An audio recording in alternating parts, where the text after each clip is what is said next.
Hello beautiful people, and welcome back to my channel Exploring Full Woo. I'm Georgia. Today I wanted to talk to you about what is most commonly known as the soul or the higher self. And I want to talk about that construct, how it works here on earth, and well, why we want to connect with them or it. Hopefully I can talk a little bit about my experiences as well, and maybe that will resonate with some people in their experiences, or might help others to connect to their higher selves. So my higher self has recently been talking to me about this construct, and it's always irked me a little bit that the name is higher self, that's the label, and she feels the same way about it, which might also be why I feel that way about it. Something to consider. So what Stardust says is there is a construct on Earth which is duality and is hierarchy, and I've mentioned that in past videos. And we tend to visualize things as one thing layered over another, this way. We picture the higher self as above us, as better than us, as supreme, this kind of thing. No fault. Lots of other things, to be honest. Our best selves, maybe. Anyway, in talking to her, have come to realize, and she has helped me realize, that this isn't the case. It is actually more of a matter of concentric circles. And I have my trusty markers and my little whiteboard again. And I'm going to use all that money I have been paying off in student loans to draw crappy colored pictures for you. Hopefully we'll be able to hopefully you'll be able to see it and understand it if I do draw it out at least a little bit. So the higher self has and here I've messed it up already. The central self, or central soul is another way to put it, has the ability to take a little piece of themselves and put it into an incarnation, which is a body here on Earth. They also have the ability to put multiple little pieces of themselves in incarnations on Earth at different times. That's what past lives are. I'm not going to get into the whole construct of time right now because that's another mind bender. Suffice to say, time is a construct for Earth, but exists basically nowhere else. This is part of the reason why people who are channeling, or people who are trying to make predictions for the future, have such a hard time, haha, no pun intended. It is because time is only in our construct, plus some other stuff that science is now proving, quantum physics, all that fun stuff. So yeah, I'm going to get to that in another video, I think, if I'm intelligent enough to explain some level of quantum physics. We'll see about that. Okay, back to the central soul. So your central soul, let's say that's your central soul. And then there are other incarnations. Let's add in another one just for fun. I don't think they need to be perfect circles. I'm not sure. Okay, so your central soul can be connected by its umbilicus. That's that part of the chakra construct that I talked about in one of my other videos. I'll try to remember to link that at the end of the video. So there's the umbilicus, That's an incarnation, okay? And then then there can be another, okay? And simultaneously another. Yes, I just said simultaneously. How does that work? Well, I'm doing a poor job of holding this up, aren't I? Maybe I should do it this way. That would be smarter.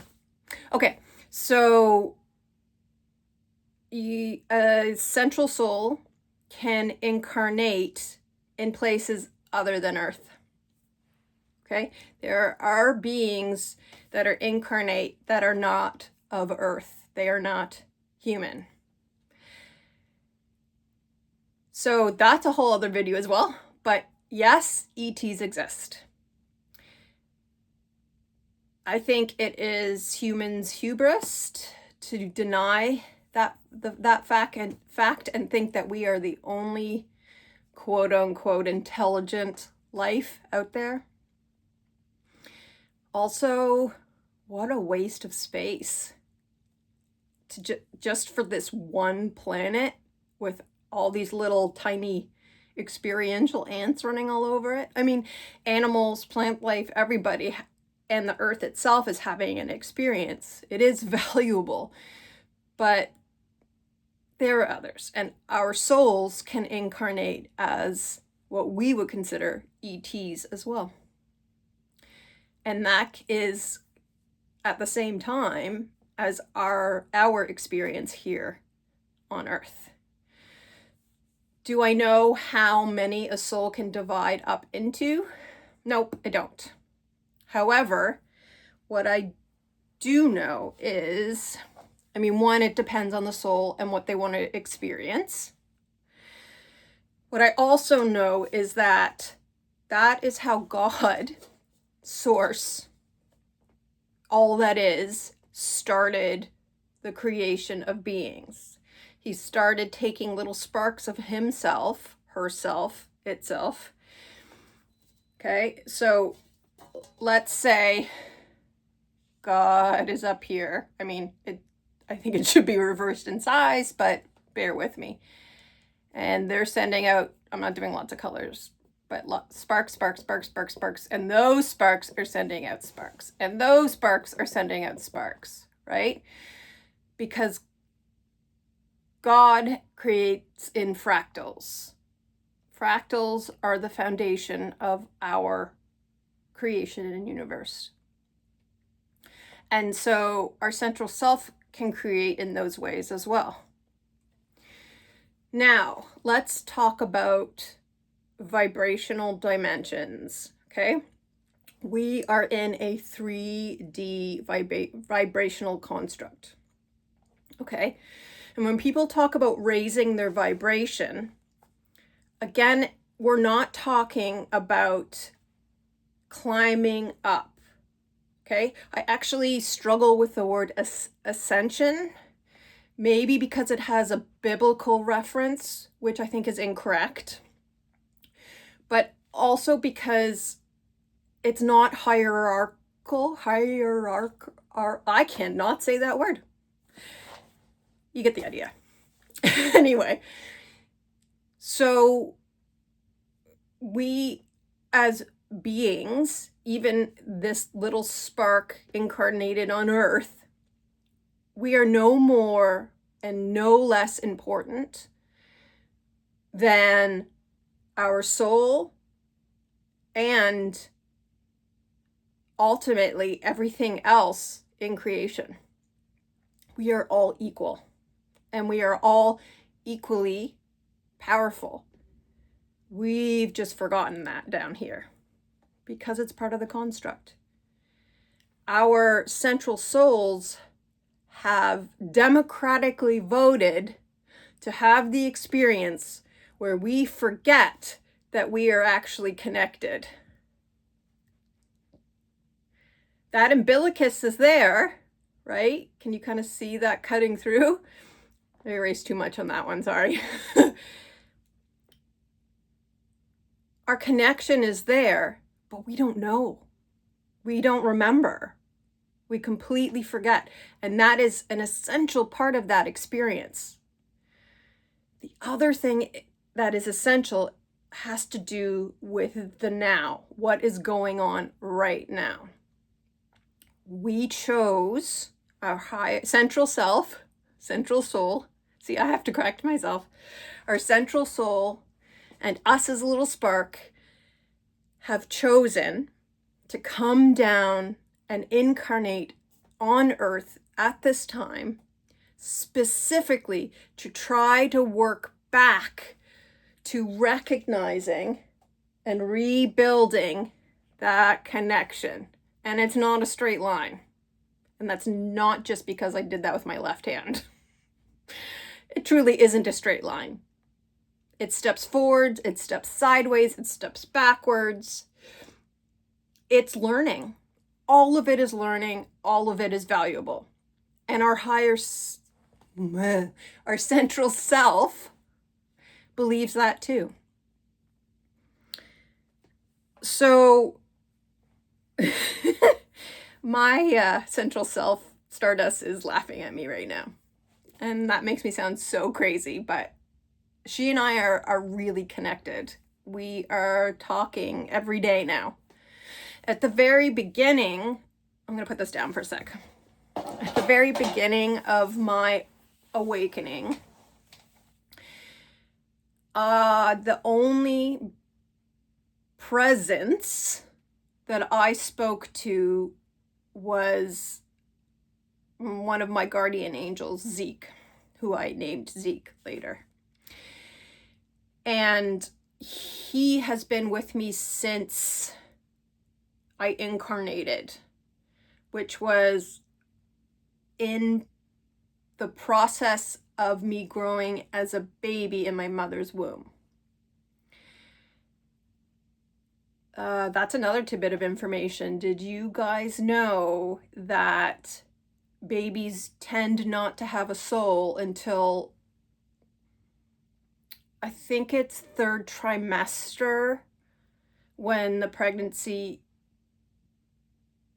is viable, but sometimes souls come earlier to have the experience of a pregnancy not working out, or they decide partway through, actually I don't want to do this anymore.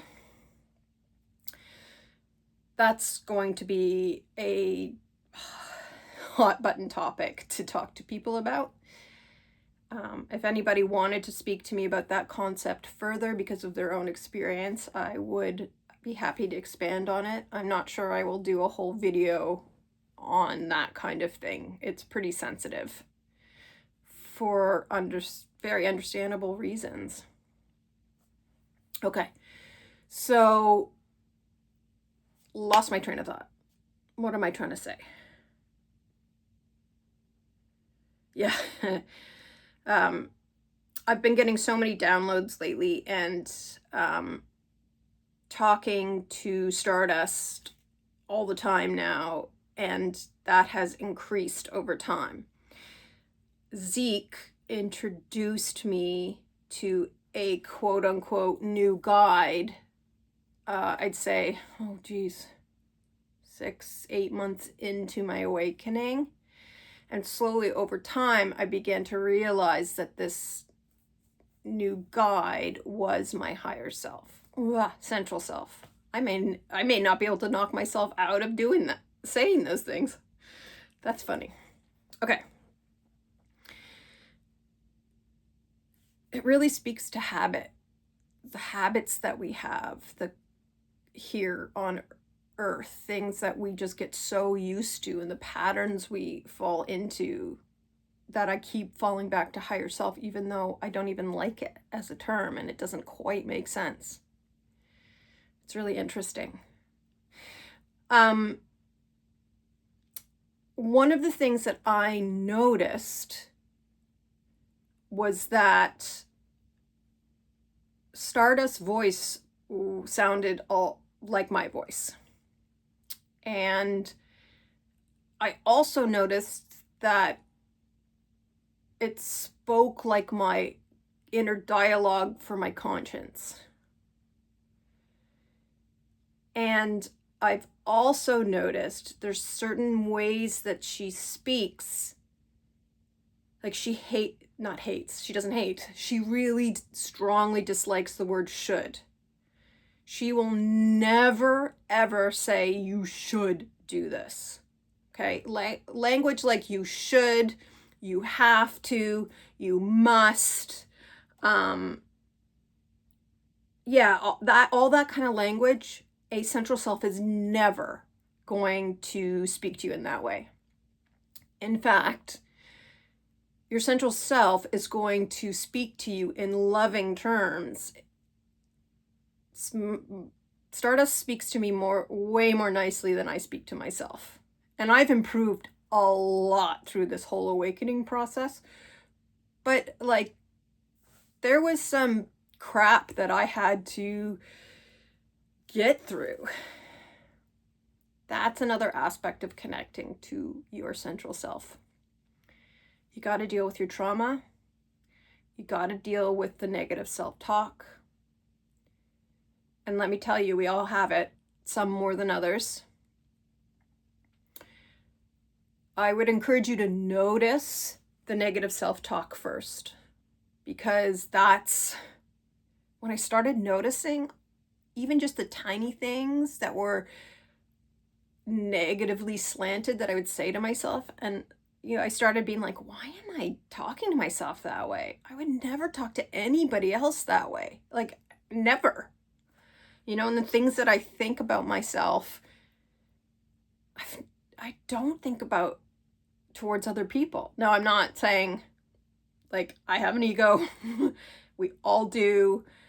We all make judgments. It's part of our assessment process, but that judgment process happens more in the brain, and we need to learn how to bring that down into the heart.